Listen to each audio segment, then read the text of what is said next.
Hello বন্ধুরা, কাঁচা পেঁপে দিয়ে পাকোড়া বানিয়ে সন্ধ্যার নাস্তা হিসেবে ট্রাই করতে পারো। ভীষণই মজাদার হয়। যারা ট্রাই করোনি এখনই ট্রাই করে ফেলো।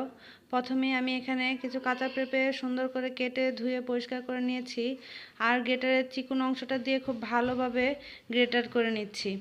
এই তো দেখতে পাচ্ছ আমি কিন্তু গ্রেটার করে নিয়েছি। আর এখানে নিয়েছি পেঁয়াজ, কাঁচামরিচ, ধনেপাতা কুচি, হলুদ, লবণ, মরিচ, জিরা গুঁড়ি, গরম মশলা, আদা রসুন বাটা, এগুলো সব একত্রে পেঁয়াজ, রসুন, কাঁচামরিচ এসব লবণ দিয়ে ভালোভাবে কষলে তারপর এক এক করে সব মশলা দিয়ে আর সামান্য একটু আটা দিয়ে ভালোভাবে পেঁয়াজির মতো একটা ডো তৈরি করে নেব।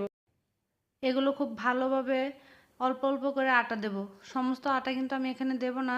আমার যতটুকু প্রয়োজন ততটুকু আটা দিয়ে খুব ভালোভাবে মতে একদম একটা ডো তৈরি করে নেব। দেখতেই পাচ্ছ আমি অল্প কিছু আটা দিয়ে খুব ভালোভাবে কিন্তু পেঁপেগুলোকে কচলে